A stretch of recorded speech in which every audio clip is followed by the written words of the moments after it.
Chhatarpur express.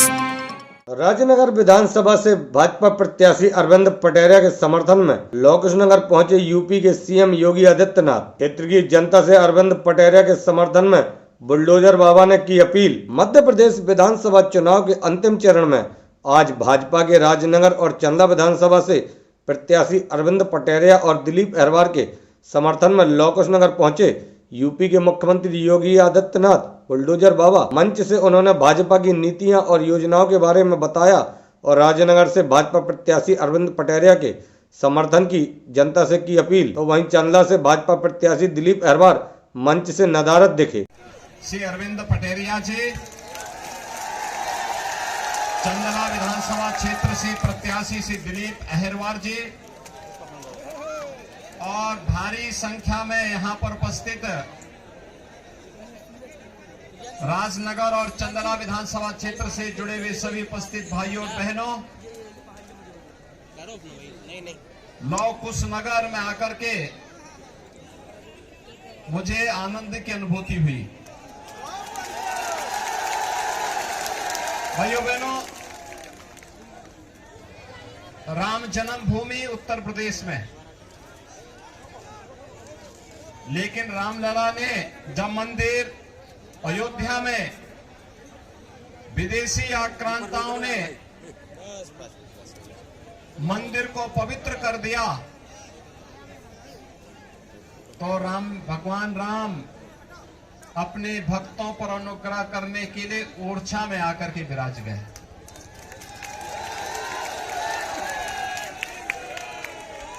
और मैं अभिनंदन करूंगा आप सबका कि प्रभु राम के दो पुत्र लव और कुश थे, उनके नाम पर आपने नगर पालिका परिषद का नामकरण ही लव कुश नगर कर दिया।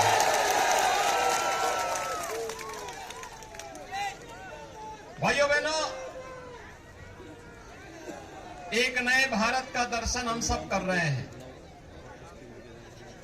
एक नया भारत, जो भारत दुनिया के अंदर एक नई राह दिखा रहा है। भारत के बारे में दुनिया के नजरिए बदले हैं। हर व्यक्ति भारत को बड़ी सकारात्मक भाव से देख रहा है।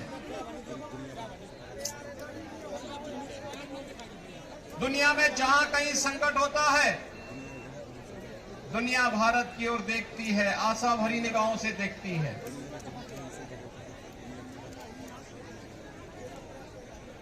दुनिया को एक आशा है भारत के प्रति। याद करिए 2014 के पहले के भारत को दुनिया में सम्मान नहीं था,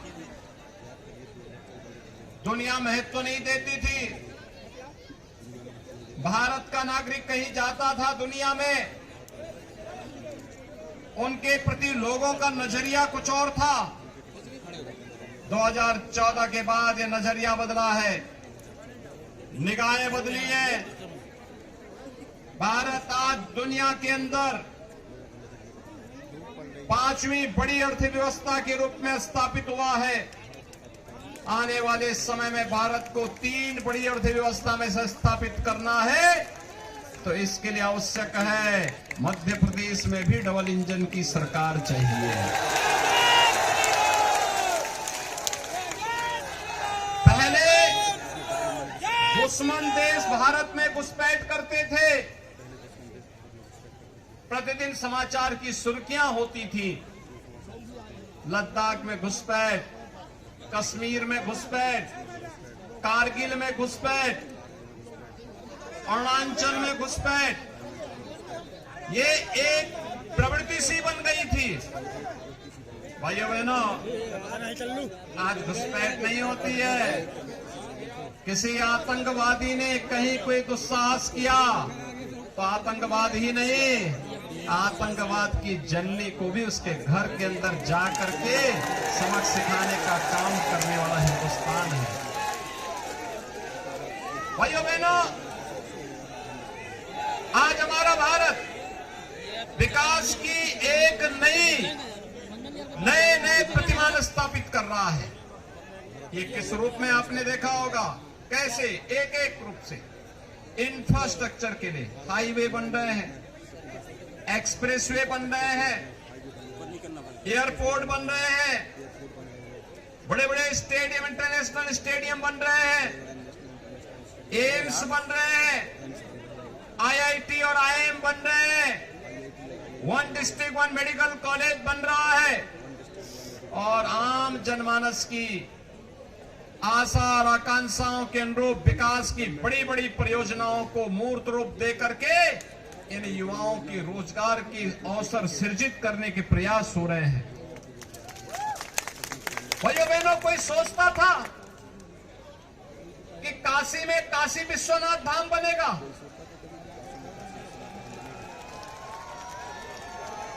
संकरी गली थी, 5 फुट की गली थी। आज भाइयों बहनों, काशी विश्वनाथ धाम में आप कहीं से भी जाएंगे, आपको 50 फुट का गलियारा मिलेगा पूरा चलने के लिए। पहले 50 श्रद्धालु इकट्ठा नहीं हो पाते थे, आज अगर एक साथ 50,000 श्रद्धालु वहां इकट्ठा होगा बाबा विश्वनाथ धाम में, एक साथ इकट्ठा होकर के भजन कर सकता है, गा सकता है, बाबा का दर्शन कर सकता है। ये नया परिवर्तन, नया भारत। केदारपुरी फिर से बस गई है। महाकाल का महालोक एक नई अनुभूति करा रहा है और 500 वर्षों का इंतजार के बाद रामलला भी तो अयोध्या में विराजमान होने वाले हैं।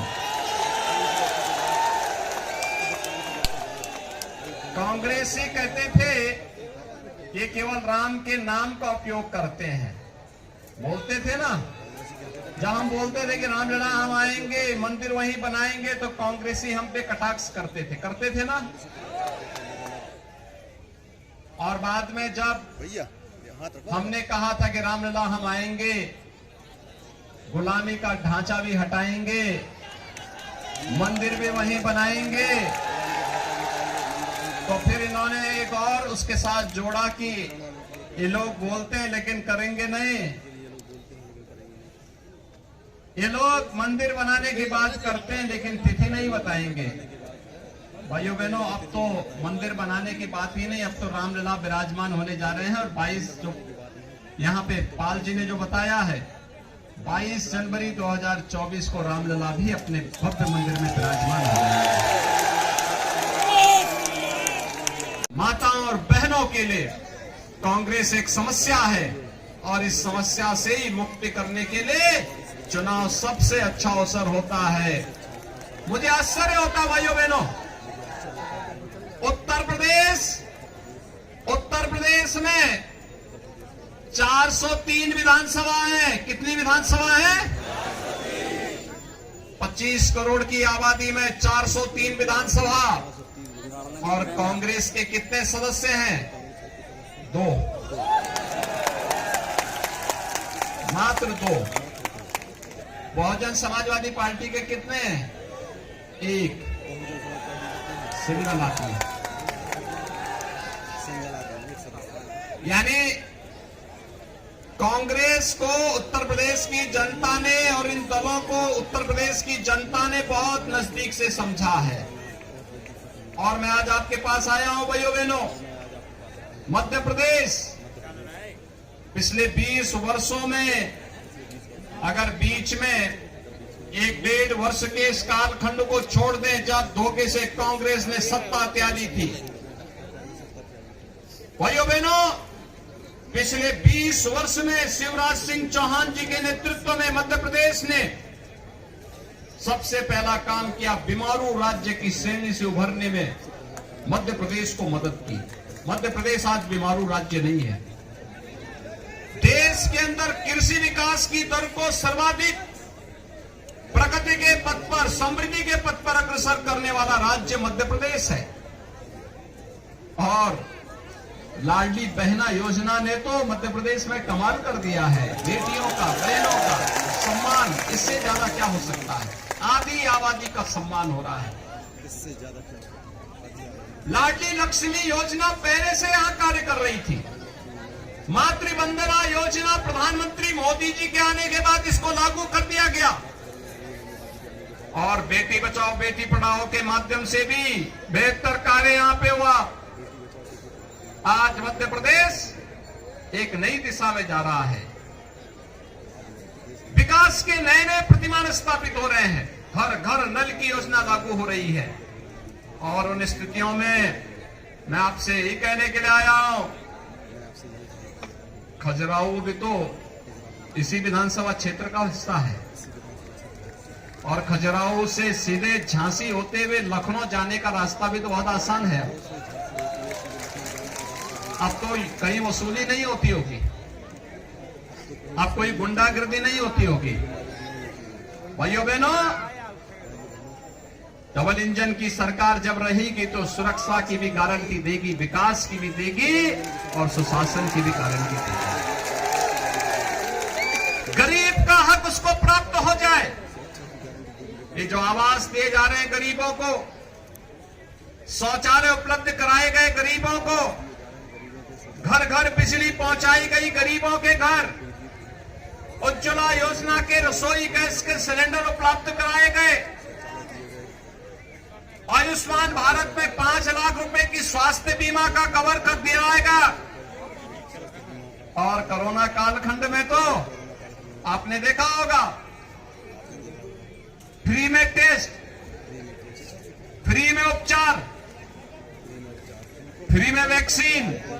कांग्रेस होती है वैक्सीन कभी नहीं बन पाती भारत में, लेकिन मोदी जी ने मात्र 9 महीने के अंदर इस बीमारी के लिए, उपचार के लिए वैक्सीन दे दी और वैक्सीन दुनिया की सबसे प्रभावी वैक्सीन निकली।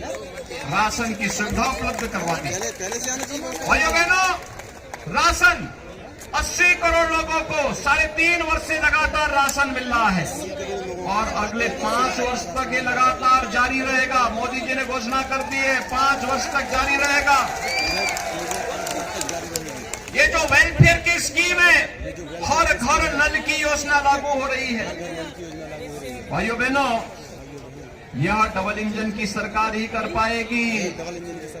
अगर कहीं गड़बड़ाया तो फिर कांग्रेसी सब हजम कर जाएंगे, कुछ नहीं बचेगा गरीब के लिए, कॉमन मैन के लिए कुछ नहीं बचने वाला। और इसीलिए आज हम सब आपके पास आए हैं आपसे कहने के लिए, मध्य प्रदेश की आवश्यकता है, यहाँ के नौजवान की आवश्यकता है, यहाँ के अन्नदाता किसान की आवश्यकता है, यहाँ की बहन और यहाँ की बेटियों की आवश्यकता है। डबल इंजन की भारतीय जनता पार्टी की सरकार फिर से मध्य प्रदेश में आए और इसीलिए आज मैं आपसे आप सब सत्य अपील करने के लिए यहां पर आया हूं। भाइयों बहनों, सुरक्षा की गारंटी भाजपा देगी। सुरक्षा का कितना बेहतर वातावरण, दंगे नहीं हो सकते, दंगा ही गायब, गौ तस्करी बैन, अवैध स्लॉटरिंग बंद। भाइयों बहनों, ये जो माफिया कांग्रेस की सरकार में पनपते हैं, कहीं भू माफिया, कहीं खनन माफिया, कहीं जंगल माफिया, कहीं गौ माफिया, भाजपा की सरकार के समय माफिया के लिए नहीं,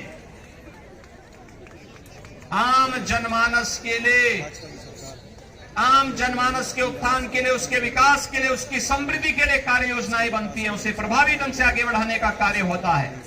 और उसको ही आगे बढ़ाने के लिए आज मैं यहां पर राजनगर विधानसभा क्षेत्र में और चांदना विधानसभा क्षेत्र के लिए अपील करने के लिए आप सबके बीच में आया हूं।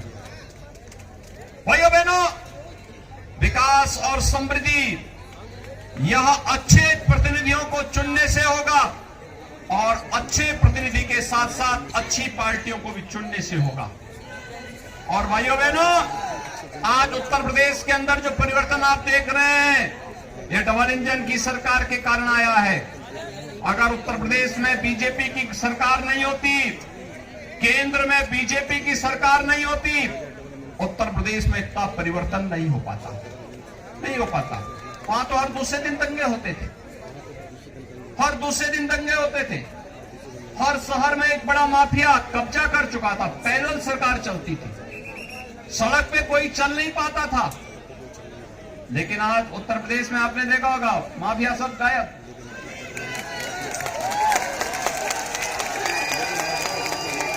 दूसरे लोक की यात्रा में चले गए। और भाइयों बहनों, मैं आप सबसे यही कहने के लिए आया हूं, आज विकास की एक नई कथा वहां रची जा रही है। ये डबल इंजन की सरकार की ताकत है, और वही डबल इंजन की सरकार जो आपने अब तक यहाँ पर मोदी जी के नेतृत्व में, शिवराज सिंह चौहान जी के नेतृत्व में मध्य प्रदेश के लिए रची है। इस कथा को लगातार, इस गाथा को आगे लगा करके, आगे ले जा करके विकास के एक नए प्रतिमान के रूप में अपने आप को स्थापित करना है। और इसीलिए आज मेरी आप सबसे अपील करने के लिए मैं आपसे आया हूं, राजनगर और चंद्रा विधानसभा क्षेत्र के लिए आप सब सहमत हैं डबल इंजन की सरकार के लिए? लवकुश नगर सब सहमत है ना? राजनगर और चंद्रा विधानसभा क्षेत्र के लोग सहमत है ना? सभी लोग सहमत हैं? जहां तक आवाज जा रही है, आज सायकाल चुनाव प्रचार कल सायकाल प्रचार बंद होगा, और परसों एक दिन का बचेगा घर घर जाकर के कन्वेंसिंग करने का। इसके बाद 17 को चुनाव होना है। मध्य प्रदेश के भाग्य का फैसला करना है आप सबको, और इसीलिए मैं आप सबका आह्वान करने के लिए आया हूं भाइयों बहनों कि एक बार फिर से बीजेपी की डबल इंजन की सरकार मध्य प्रदेश में लाने की आवश्यकता है। सभी लोग सहमत हैं? सभी सहमत हैं? श्री अरविंद पटेरिया को राजनगर से, श्री दिलीप अहरवार को चंदला विधानसभा क्षेत्र से कमल चुनाव चिन्ह पर, याद रहेगा ना? क्या कमल याद रहेगा ना? दोनों हाथ उठा करके मेरे साथ बोलेंगे, दोनों हाथ उठा करके, भारत माता की, भारत माता की, भारत माता की जय श्री राम, जय जय श्री राम।